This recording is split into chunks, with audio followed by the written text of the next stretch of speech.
of the United States, Barack Obama. All right. That was outstanding. Thank you. That's one of the best introductions I've ever had. Jennifer, we're so proud of you, and Jeremy, it's great to see you. It's wonderful to see all of you, everybody, all across the country. You guys are the heart and soul of this campaign, and you've been for a very long time. Dating back to 2007, 2008, some of you have been involved for years now in the campaign, and not just in the elections, but getting health care passed, making sure that we kept student loan interest rates low, making sure that we are able to do more in terms of helping people who had really been hurt by the housing crisis here in places like Nevada. And so every step of the way, you've been there. And my main message today, first and foremost, is just to say thank you. We had a tough day today. As some of you know, some extraordinary State Department personnel, one of our ambassadors, Chris Stevens, was killed in a senseless attack in Libya. And I spent most of the day dealing with that issue. But I had a chance to go to the State Department to comfort some of the friends and co-workers of the folks who had fallen. And I reminded them that as hard as things are sometimes, as difficult as change is, that if we're resolute, if we don't give up, if we don't give in, if we don't become cynical, if we continue to be realistic about how hard change is, but also keep in our hearts that sense of idealism and sense of purpose, then over time, good things happen. And obviously, our hearts are broken for their families. But I wanted to encourage those folks at the State Department to understand they were making a difference. The sacrifices that our troops and our diplomats make are obviously very different from the challenges that we face here domestically. But like them, you guys are Americans who sense that we can do better than we're doing and are willing to put it on the line. And so I just really am proud of you. And whenever I get down or tired or frustrated about issues in Washington, what always gets me pumped up again is when I meet folks like Jennifer or many of you who I've had a chance to see on the road as we're traveling across the country. You guys get me inspired again. And we talked about at the convention how important what you do is. So given how close we are to the election, let me talk about some specifics for team leaders and core team leaders, what we need to do. Last week we registered 100,000 voters. Now, those are some big numbers. That's actually more than we registered in North Carolina, Nevada, and Colorado combined in 2008. And so we're making enormous progress. But here's the deal. 2008 was so special that in some ways people naturally registered, naturally turned out. This time, we're coming off of 3.5 years of really difficult economic times. There are folks some places that feel discouraged, and it's not as trendy maybe to participate in politics as it was in 2008. So even though we've really done a great job hitting our voter registration numbers, we've got to push. We're going to have to push even harder over the next couple of months to make sure that we finish the job, and that not only do we register people, but we then follow up and make sure they actually turn out to vote. So we've got to work really hard. Folks in Iowa are going to be voting in 15 days, 2 weeks. They'll be casting some of the first ballots across the country. So I know this is your second to last call, but I want you to treat it as if it's your last call and make sure that everybody digs deep, goes out there, knocks on doors, makes phone calls. We need you to do everything in your power at this point to mobilize at a grassroots level. And keep in mind what we're going up against. The other side have millionaires and billionaires who are writing $10 million checks and running nonstop ads. We're being outspent 3 to 1, 5 to 1 in some of these places. Now, the good news is money like that is not going to beat great people on the ground who know their neighbors, know their friends, and believe in what they're doing. But it can beat us if we're not on the case. So I hope that everybody is as determined as I am, as energized as I am. As Jennifer said, this is about not abstractions. This is about people's lives. This is about our lives and who we are as a country together. And if we're going to make sure that people are getting a fair shot, that they're doing their fair share, that everybody's playing by the same rules, that we're rebuilding an economy for folks in the middle class and those who are striving to get into the middle class and creating jobs that are paying the bills and allow people to support families. If that's what we're fighting for, then we got to put it all on the line. And I hope you guys aren't tired. I'm not tired, even though I'm a little grayer than I was maybe the last time some of you saw me. And again, thank you. Let's push as hard as we can over the next several weeks.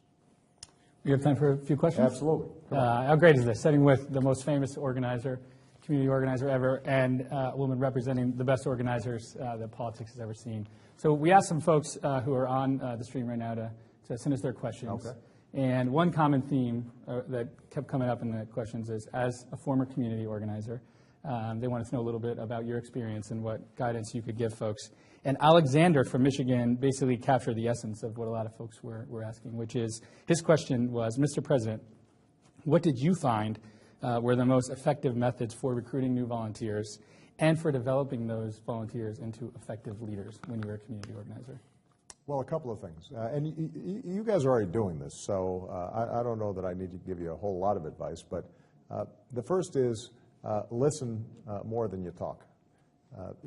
When you're trying to get people engaged and involved, they want to feel as if you care about their lives and what they're going through. And as Jennifer pointed out when she talked to that 80-year-old,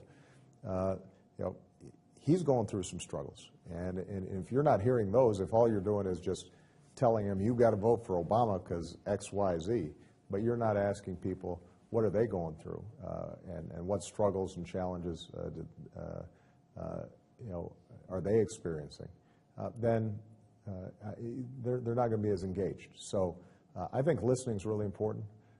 I think that the other thing is to, when you're engaging people and asking them to participate, make sure that they know that they're needed and what they're doing is important, and never, underestimating people's capacities. I think you develop leaders by having confidence that person can lead and giving them responsibilities. And so in all our offices all across the country, we should constantly be looking for people who want to do more and give them more responsibility. And you look at Jennifer here, if you had talked to her probably 3 months ago, she would have said, well, I'm not going to give some speech next to the president. Right. And then she did an incredible job. Well, that's what we all do. I obviously, as president, I have no shortage of challenges, but there's stuff that I have to do that I haven't done before. People step up if to meet these challenges, particularly if they've got the support of other people who are interested in the same mission. So listen, give people responsibilities. All of you are already leaders, so you're taking on responsibilities, but you want to make sure that you spread the work around and make it fun. I think that if you want people involved, it can't be just a grind. So hopefully people are laughing and joking, and the occasional pizza party doesn't hurt. And if there's football on, trying to arrange to have the football game on, maybe muted, while you're out there, making phone calls. There's nothing wrong with that. But enjoy yourselves, because part of what is really great about this process is making relationships with people that maybe you wouldn't have met otherwise. And growing the circle of people and realizing that we're not all on our own here. We've got so much in common, even if we look different or come from different places. There are certain core things about who we are as Americans and who we are as people that we can share with each other. Big Bears-Packers game coming up. I'm telling you. Thursday night. Pick the Bears. All right. Last question for you. A lot of folks were about a month out in a lot of states from voter registration deadlines, so that came up a lot in the questions. And Jean in North Carolina, as you know, one of our amazing voter reg states, she asked, with the polls so close in many states, it seems like voter registration is an essential part of the work we have to do right now. Can you give us some of your thoughts, Mr. President, for the volunteers out there about the importance of voter registration this month and going forward? Well, some of you may know, actually, the first genuinely political work I ever did was running something called Project Vote in Illinois. And we registered 150,000 new voters just in Illinois to help Bill Clinton get elected that first time. And it was a great experience. I was really young, but I had already worked in the communities before. And a lot of people care deeply about the direction of our country, but they're not in the habit of voting. Sometimes the rules are purposely made difficult in terms of voting, and they haven't been asked to register and to vote. And so our job is to try to make it as easy as possible for people to exercise that franchise. That's what we're about. You guys are all getting the tools, obviously, to register people. And I think that the great thing about our operation is you guys are there because you care about it and you have a sense of passion and mission. A lot of voter registration that's done sometimes is paid for, and it's sort of these professional operations. And I don't have a lot of confidence in that, because part of what you're doing when you're registering people is you're also talking to them about the importance of the election, and you're communicating why this matters to people. So I hope that all of you understand how important registration is. Just from a practical point of view, and I'm sure you've heard this from Jeremy and others, there are a bunch of states where if turnout is like it was in 2010, we lose. If turnout is like it was in 2008, we win. And so it's pretty straightforward. If you're in a place like North Carolina, if you're here in Nevada, if you are in all of the battleground states, basically, the difference between us winning and losing that state, and then the difference between us winning and losing the election as a whole, may come down to a few thousand votes. And so that person that you register could end up being a deciding factor. And I hope that everybody's going to be out there working as hard as they can. You've got a lot of great organizers and staff who are working with you. They'll give you some tried and true methods for getting people registered, but a lot of it's just doing the hard work of getting out there. And if you do, I'm confident that we can get this done. All right? Well, we're gonna keep everybody on, but you've got a room full of supporters out there here in Vegas to go talk to. I got to go talk to some folks. I'm going to take Jennifer aside, just take a quick picture with me. I hope you guys don't mind. I don't know if she's going to be joining Jeremy for the rest of the broadcast. But I really appreciate everything you guys have done. Good job. Keep it up. Forward. Thank you, Mr. President. All right. Thanks, everybody, for joining us. We want to talk a little bit